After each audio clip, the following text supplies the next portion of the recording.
Okay, about DMIT concept. First of all, I would like to say what does DMIT means. Dermatoglyphics Multiple Intelligence Test. Now, why DMIT test? Why this report? This report will basically help you to understand the innate characteristic and communication mode of their children, of your children, and of course, provide them the most appropriate learning. Now, what does this mean? एक बहुत ही अच्छा example देना चाहूँगी कि एक class में अगर 60 to 70 बच्चे हैं और कुछ बच्चे पास होते हैं, कुछ बच्चे फेल होते हैं, कुछ बच्चे सेटिस्फैक्ट्री मार्क्स लेके आते हैं, तो जो बच्चे फेल हो रहे हैं, why do you think they are failing? क्यों फेल हो रहे हैं वो?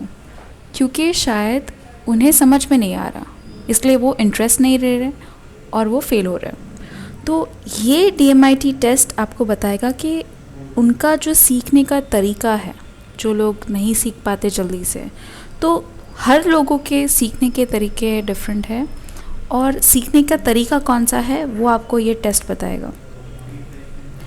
सो इस रिपोर्ट में हम पहले ये टॉपिक्स कवर करेंगे: dermatoglyphics, history, types of history, multiple intelligence, different types of intelligences, how to make best use of your intelligences, learning type, video, audio, kinesthetic, और last में the disc profile, which is personality traits. So the history first. Dr. Harold Cummins. Dr. Cummins is universally acknowledged as the father of dermatoglyphics. Dr. Cummins ने derive किया था डर्मेटोग्लिफिक्स।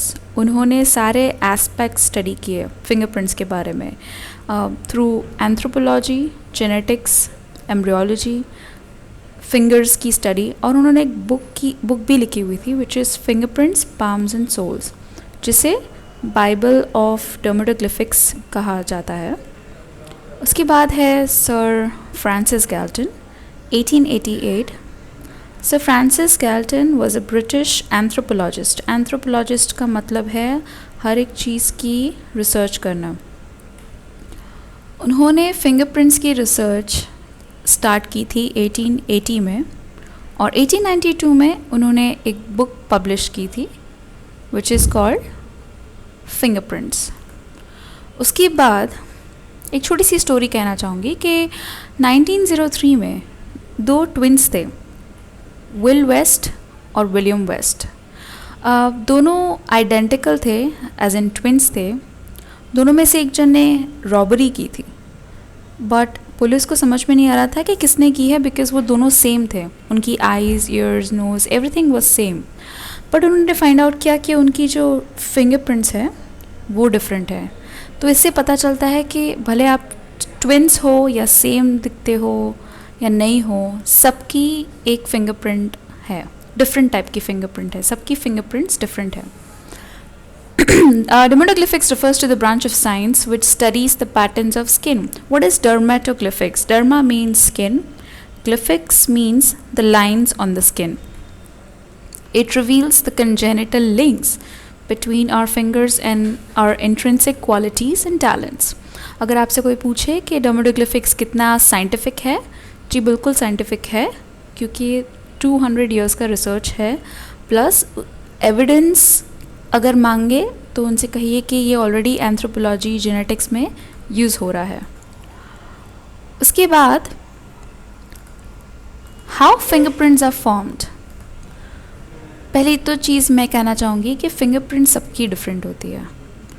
अब fingerprints कैसे form हुई है? जब एक लेडी एक्सपेक्ट कर रही होती है, जब प्रेग्नेंट होती है, तो उस लेडी का जब 4th मंथ स्टार्ट होता है, 4th पीरियड स्टार्ट होता है, उसके दौरान फिंगरप्रिंट्स की डेवलपमेंट स्टार्ट हो जाती है। कैसे होती है? By touching the womb inside. Baby womb को अंदर टच करता है through nutrition, blood pressure, genes of father and mother and surrounding. एक बार फिंगरप्रिंट फॉर्म हुई, आपकी फिंगरप्रिंट्स कभी चेंज नहीं होगी और ना ही आप उसे चेंज कर सकते हैं। फॉर एग्ज़ाम्पल, अगर आपकी फिंगरप्रिंट्स पे कट आ गया या एक स्कार आ गया, तो जो न्यू स्किन आएगी वो सेम फिंगरप्रिंट्स के साथ आएगी। और अगर फॉर एग्जांपल आपको एक 3rd डिग्री बर्न आ गया स्किन पे, तो वो फिंगरप्रिंट चली जाएगी, वापस नहीं आएगी। जैसे हम ह्यूमंस में फिंगरप्रिंट्स हैं दुनिया के हर एक क्रिएचर में, जैसे कि आप डॉग को देख लीजिए, डॉग की नोज़ में फिंगरप्रिंट है। उनकी जो नोज़ होती है वो काफ़ी डिफरेंट होती है सबकी। अगर आप फॉर एग्जांपल आपका डॉग गुम हो जाए तो you can take his fingerprint and check whether he is your dog और नॉट। वैसे इस तरह से हर एनिमल्स में फिंगरप्रिंट्स डिफरेंट होती है। उसके बाद टाइप्स ऑफ फिंगरप्रिंट्स, 3 तरह की फिंगरप्रिंट्स है, लूप, बोल and arc. 60 to 65 population loops में आते हैं, 30 to 35 पॉपुलेशन बोल्स और 5% आर्क। उसके अलावा हम सिर्फ टाइप्स ऑफ फिंगरप्रिंट्स नहीं, लेकिन आपने देखा होगा कि लाइंस होती है रिजेस के ऊपर, हमारी फिंगरप्रिंट्स के ऊपर, तो हम वो लाइंस भी स्टडी करते हैं। ये एक छोटा सा डिस्क्रिप्शन है जिसमें कौन सी लाइंस को क्या कहा जाता है। ये आपको आगे चल के काम नहीं आने वाला ज़्यादा, लेकिन this is just for your knowledge, ताकि आपको समझ में आए कि कौन सी लाइंस को क्या कहा जाता है। उसके बाद हम चलते हैं मल्टीपल इंटेलिजेंस की तरफ। ये था डर्मेटोग्लिफिक्स। अब मल्टीपल इंटेलिजेंसेस कितनी प्रकार की है और किस लिए ज़रूरी है वो हम थोड़ा जानेंगे। उससे पहले मैं चाहूँगी कि एक एग्ज़ाम्पल देख लें हम। ये है डेरेक पेरेविस्नी। डेरेक पेरेविस्नी जब बॉर्न हुए थे तो वो ब्लाइंड बॉर्न हुए थे और उन्हें सीवियर लर्निंग डिसेबिलिटी थी। उसके बाद फिर भी उसके दौरान जब वो बॉर्न हुए थे तो he was 25 weeks pre mature और उनका वेट था 0.5 किलोग्राम। और उसकी वजह से ऑक्सीजन जो है वो ब्रेन में ना पहुंचने के कारण उन्होंने अपनी आईसाइट खो दी थी। लेकिन 4 साल की उम्र में उन्होंने पियानो बजाना सीखा। He played piano, he taught himself to play piano by his ears, कान का इस्तेमाल करके। और जब 9 साल के हुए तो उन्होंने एक मेजर कंसर्ट किया पियानो का। दूसरे हैं अलोंसो क्लेमेंस। ये बचपन में कहीं से गिर गए थे और उनका IQ 40 to 50 चला गया था। IQ 40 to 50 जाना मतलब आप ठीक से खाना नहीं खा सकते, पानी नहीं पी सकते, और फिर भी वो किसी भी एनिमल को देखते ही तुरंत पहचान जाते थे कि ये एनिमल, ऐसा सेम एनिमल कैसे क्रिएट किया जाए, और वो सेम स्कल्पचर बनाते थे, स्टैचू बनाते थे। तो अगर आप ऐसे लोगों को देखेंगे तो आपको लगेगा कि ये लोग ऐसे लोग कुछ गॉड गिफ्ट के साथ आए हैं, पर ये कोई गॉड गिफ्ट नहीं, ये सिर्फ और सिर्फ अपनी इंटेलिजेंस का इस्तेमाल कर रहे हैं, जो हम और आप भी कर सकते हैं। हम और आप इसलिए नहीं करते क्योंकि हमारी लाइफ में बहुत सारी ऐसी चीज़ें हैं जो इम्पॉर्टेंट है, जैसे कि सोशल लाइफ है, हमारा काम है, हमारा जॉब है, हमारा करियर है। हम कभी भी अपने बारे में ज़्यादा तब सोचते हैं जब हमें किसी चीज़ की ज़रूरत हो या तकलीफ़ हो, बट हम कभी ये नहीं सोचते कि हमारे अंदर कौन सा पोटेंशियल या स्ट्रेंथ है जिसका हम इस्तेमाल कर सकते हैं।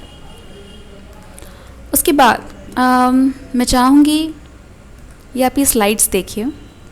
म्यूजिशियंस है, architects, naturalist, artist, designers, dancers, artisans. अब ये सारी स्लाइड्स को देखते हुए प्रूव होता है कि हमारे पास डिफरेंट टाइप की इंटेलिजेंसेस है, लेकिन उसका इस्तेमाल कैसे करते हैं वो हमें नहीं मालूम, या फिर उस इंटेलिजेंस को क्या कहा जाता है। सो लेट्स सी कौन सी इंटेलिजेंसेस है। पहली है linguistic, word smart, logical mathematical, reasoning, number smart, spatial, picture smart, bodily kinesthetic, body smart, musical, music smart, interpersonal, people smart, intrapersonal, self smart, और naturalist, nature smart। तो first है linguistic, word smart. Linguistic मतलब शब्दों का इस्तेमाल करना। आप जब शब्दों का इस्तेमाल करते हैं, जैसे कि अगर आप किसी को कुछ कह रहे हैं तो शायद उन्हें बहुत अच्छा लग सकता है या बहुत बुरा। कैसे? अपने शब्दों का इस्तेमाल करने की प्रक्रिया।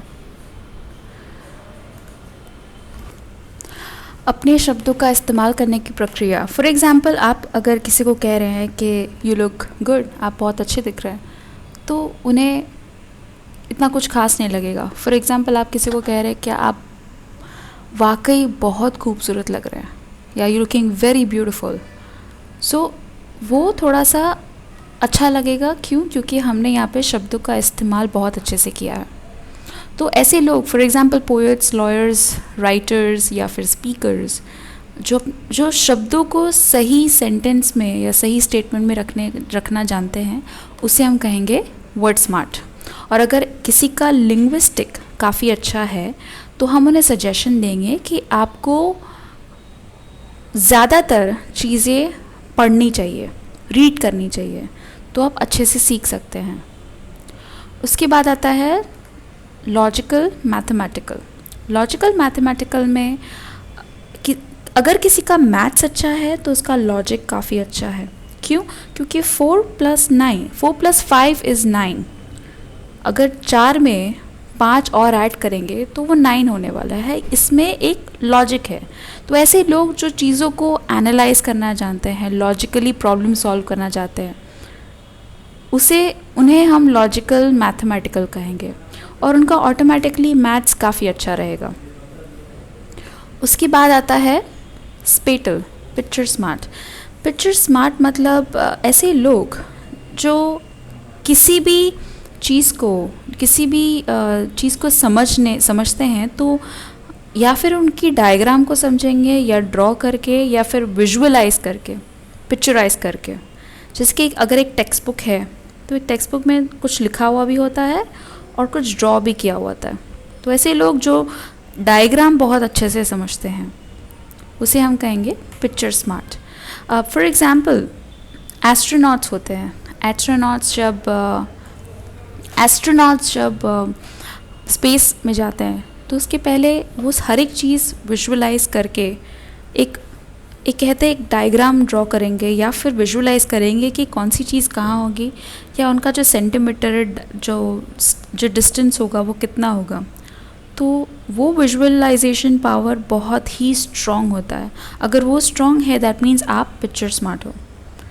तो ऐसे लोग जो स्केचिंग, ड्राइंग, मल्टीमीडिया, पेंटिंग में काफ़ी हद तक बहुत अच्छे से काम करते हो। एज इन फॉर एग्ज़ाम्पल, अगर आप किसी बॉटल का फ़ोटोग्राफ खींचोगे, लेकिन इस तरह से फ़ोटो खींचोगे कि वो बॉटल बहुत ही बेहतरीन लग रही है फ़ोटोग्राफ में, एक सिंपल पिक्चर नहीं बट एक विजुअल पिक्चर, तो उसे हम कहेंगे पिक्चर स्मार्ट।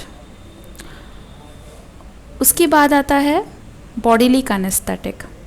अब बॉडीली काइनेस्थेटिक का मतलब है कि हमारे न्यूरॉन्स की जो कोऑर्डिनेशन है। न्यूरॉन्स मतलब क्या? हमारे बॉडी में बहुत सारे न्यूरॉन्स दौड़ते हैं। कैसे? हमारा ब्रेन हमारे बॉडी को मैसेज पहुंचाता है। अगर फॉर एग्ज़ाम्पल हमें अपना हैंड मूव करना है, हमारा लेग मूव करना है, हमें पानी पीना है या खाना खाना है, तो हमारा ब्रेन पूरी बॉडी में मैसेजेस पहुंचाता है। कैसे? Through the neurons. अगर आपके न्यूरॉन्स का कोऑर्डिनेशन काफ़ी अच्छा है, फॉर एग्ज़ाम्पल सचिन तेंदुलकर अगर 6 मार रहा है तो वो दिमाग से सोचेगा कि मुझे किस एंगल में बैट को घुमाना है, लेकिन इस्तेमाल करेगा अपने हाथों का।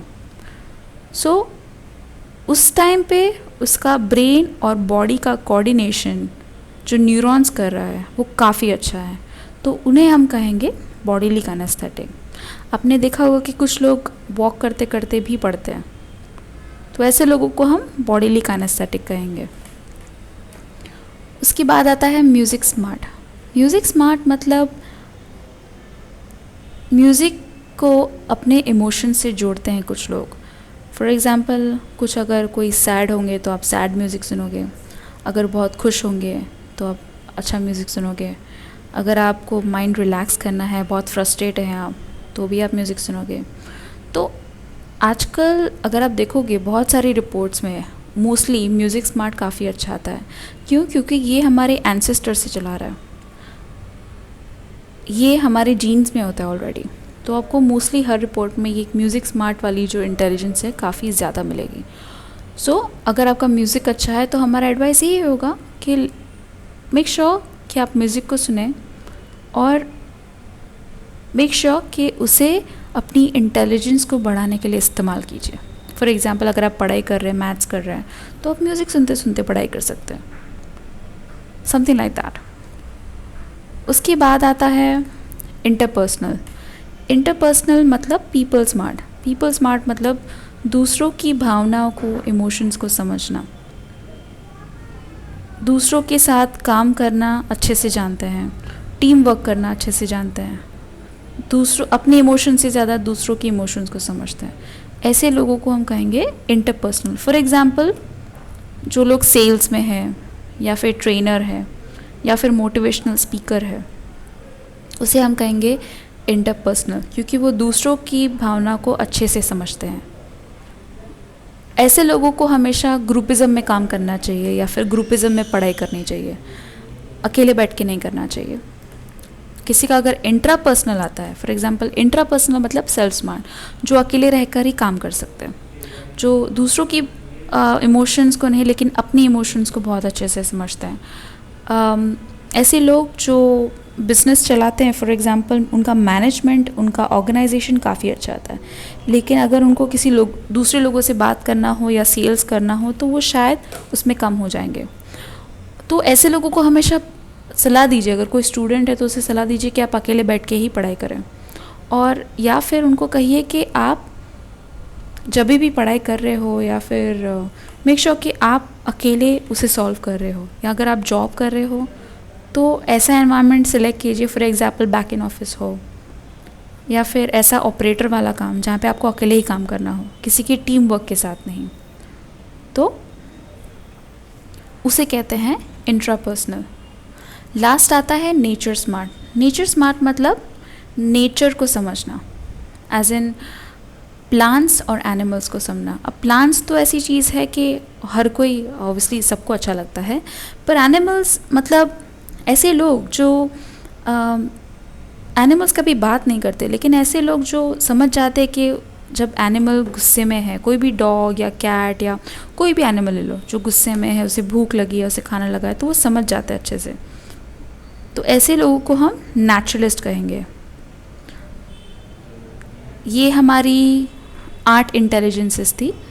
आई एम सॉरी, नेचुरलिस्ट लोगों को अगर हमें सलाह देना हो तो हम यही सलाह देंगे कि उनको नेचर के साथ जुड़े हुए रहना चाहिए, तो ही वो अच्छे से काम कर पाएंगे, या कुछ भी और आगे करना चाहते हैं, अगर अपनी वीकनेस को कम करना चाहते हैं तो मेक श्योर कि आप नेचर के साथ ज़्यादा जुड़े हुए रहिए। उसके बाद है हमारा नेक्स्ट सेगमेंट जो है लर्निंग स्टाइल। हमारे अंदर 3 प्रकार की लर्निंग स्टाइल है, see it, say it and do it, मतलब visual, auditory and kinesthetic. Visual मतलब देख के सीखना, ऑडिटरी मतलब सुन के सीखना, और काइनेस्थेटिक मतलब प्रैक्टिकली चीज़ें करके सीखना। अब आप विजुअली अगर किसी का आता है तो वो काफ़ी फास्ट लर्नर होते हैं, लेकिन वो जल्दी भूल भी सकते हैं।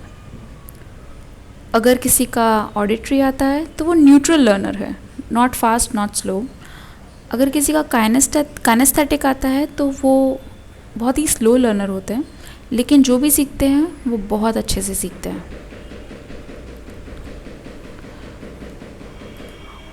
मैं चाहूँगी कि आप एक बार इस टेबल को देख जाइए तो आपको एक क्लियर आइडिया आएगा कि जो भी लर्निंग स्टाइल है उसका हम इस्तेमाल कैसे करते हैं यूजुअली।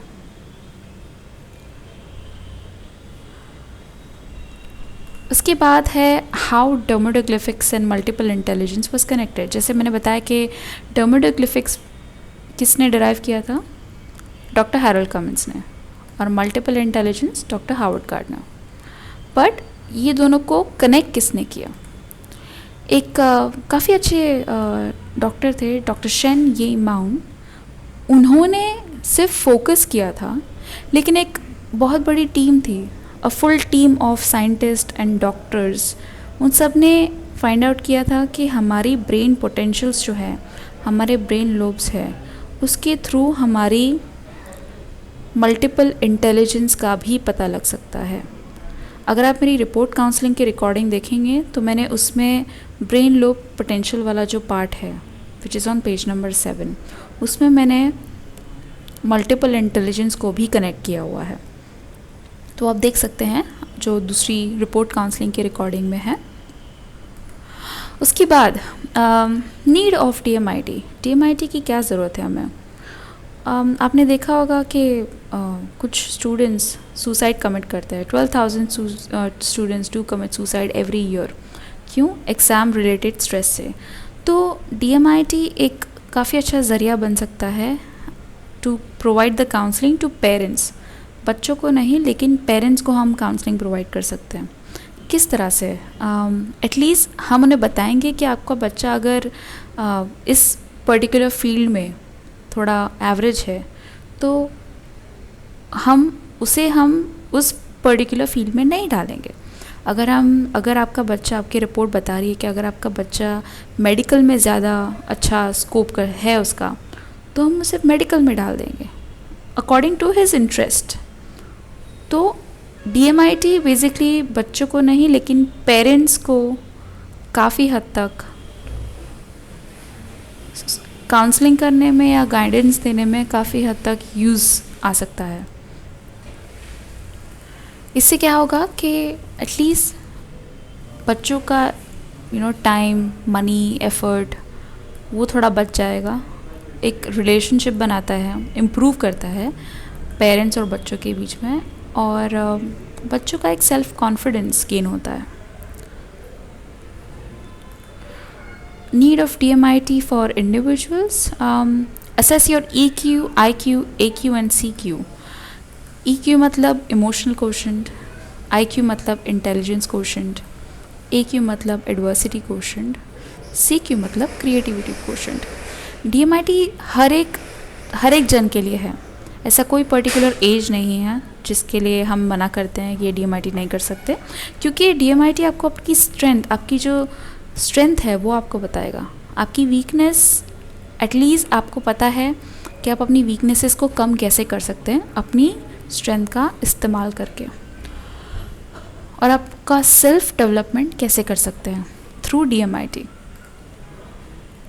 DMIT कॉर्पोरेट्स में किस तरह से नीडफुल है?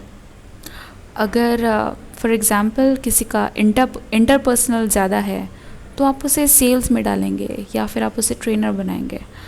अगर किसी का इंट्रापर्सनल ज़्यादा है, तो उसे हम बैक इन ऑफिस में या फिर ऐसी जगह काम करेंगे जहाँ पे ज़्यादा उसे अकेले बैठ के काम करना हो। अगर किसी का लिंग्विस्टिक अच्छा है, तो उसे भी हम ट्रेनर बनाएंगे। तो इस तरह से आप इवैल्यूएट कर सकते हैं कि किसे कौन सी पोजीशन पे रखना चाहिए। उसके बाद है डायमेंशंस ऑफ बिहेवियर, मतलब पर्सनालिटी ट्रेट्स। अब पर्सनालिटी ट्रेट्स में कैसा है? Dominancy, influencing, steadiness and compliance. ये 4 पर्सनालिटीज़ होती है। इसका एक फुल डिस्क्रिप्शन इसमें, फॉर एग्ज़ाम्पल फुल डिस्क्रिप्शन में अगर हम जाना चाहेंगे तो आप हमारी जो प्रीमियम प्लस रिपोर्ट है वो आप रेफ़र कर सकते हैं। लेकिन मैं आपको एक छोटा सा आइडिया दूंगी कि इस तरह की जो बिहेवियर, इस तरह की जो पर्सनालिटी है, उनका छोटा सा एक जो बिहेवियर होता है वो कैसा होता है, वो मैं आपको बता दूंगी। अब before going explaining the behaviour of all these kind of personalities, मैं चाहूँगी कि आप देखिए कि किसने बनाया है। ये मॉडल बनाया था मोल्टन मार्स्टन ने 1920 में। ये क्यों ज़रूरत है? क्योंकि अगर आप कहीं पे भी जाते हैं, किसी के पास भी, भले वो इंटरव्यू हो या पहली बार आप किसी को जब मिल रहे हैं, तो आप उनका टैलेंट, उनकी स्किल्स जज नहीं कर सकते एक बार मिलने से, लेकिन आप उनकी पर्सनैलिटी विच इज़ उनका बिहेवियर बहुत ईजीली जज कर सकते हैं। और ये बहुत ही रिक्वायर्ड है। अगर फॉर एग्ज़ाम्पल मेरे में बहुत सारा टैलेंट है या बहुत सारी स्किल्स है, लेकिन अगर मेरा पर्सनालिटी, मेरा बिहेवियर नेगेटिव है, तो शायद मेरे साथ कोई काम करना पसंद नहीं करेगा या मुझसे शायद बात करना ज़्यादा लोग पसंद नहीं करेंगे, राइट? तो ये एक पर्टिकुलर ऐसा टूल है जो वर्ल्ड वाइड यूज़ हो रहा है सब जगह, 95% के एक्सेप्टेंस रेशियो पे। और इन्हें बनाया था मोल्टन मार्स्टन ने। अब मोल्टन मार्स्टन कौन है? मोल्टन मार्स्टन एक ऐसे व्यक्ति हैं, एक ऐसे इंसान है जिन्होंने यूनिवर्सल स्टूडियोज़ मतलब जहाँ पे हॉलीवुड मूवीज़ बनती है, उन्होंने यूनिवर्सल स्टूडियोज़ को हेल्प किया था ट्रांजिशन के लिए from silent to talking movies में। और उन्होंने एज एन एडवोकेट भी सर्व किया है फॉर वुमेन्स राइट ऑब्वियसली। और उन्होंने दिस वंडर वुमेन बुक बनाई है विच इज़ हीरोइन। उन्होंने हीरोइन वंडर वुमेन बुक भी बनाई थी। It's a comic book of course. Now ये सब स्ट्रेंथ और वीकनेसेस है, पर डोमिनेंसी के बारे में एक चीज़ बताना चाहूँगी। डोमिनेंस मतलब क्या, किस तरह की पर्सनालिटी होती है? वो काफ़ी स्ट्रॉन्ग विल्ड पर्सनालिटी होती है, काफ़ी फोकस्ड होते हैं वो लोग अपनी लाइफ में, काफ़ी एग्रेसिव होते हैं। लेकिन कुछ अच्छी चीज़ भी है और कुछ नेगेटिव चीज़ भी है इस पर्सनालिटी के बारे में, इनफैक्ट हर पर्सनालिटी के बारे में।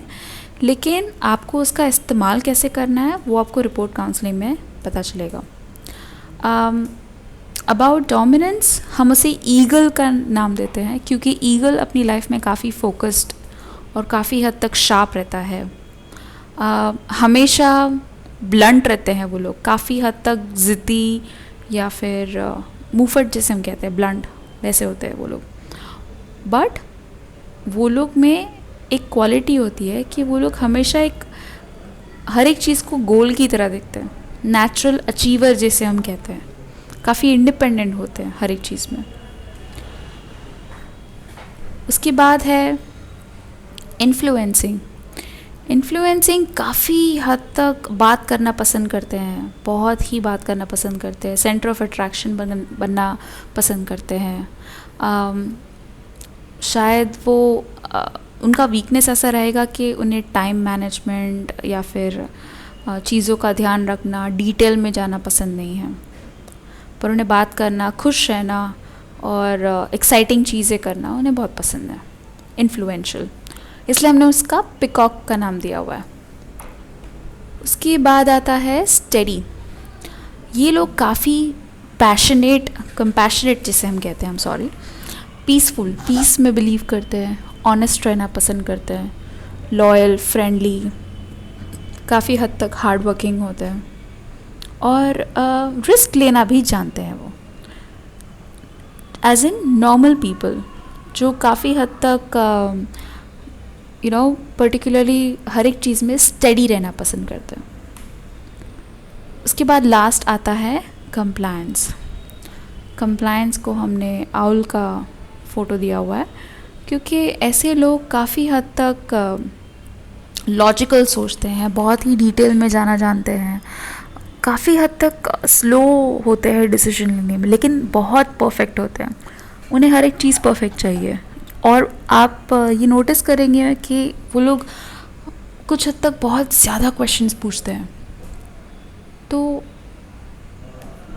आप रिपोर्ट काउंसलिंग जब करेंगे तो हमने स्ट्रेंथ और वीकनेस तो दी हुई है रिपोर्ट काउंसलिंग में, लेकिन साथ साथ हमने कुछ रिकमेंडेशंस, टिप्स दिए हुए हैं, वो आप उन्हें बता सकते हैं। हर एक पर्सनैलिटी ट्रेट्स का हमने रिकमेंडेशंस दिया हुआ है। एक छोटा सा एक्सरसाइज बताना चाहूँगी इधर। What's in the mind of the D मतलब dominance. My ideal world is one where I have control. I want to do it my way. I like to change things. My greatest fear is losing control or not having a challenge. What's in the mind of I?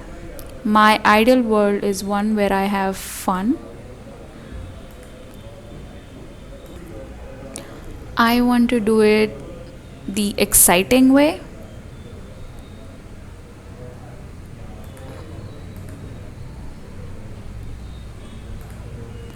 I like to dream things.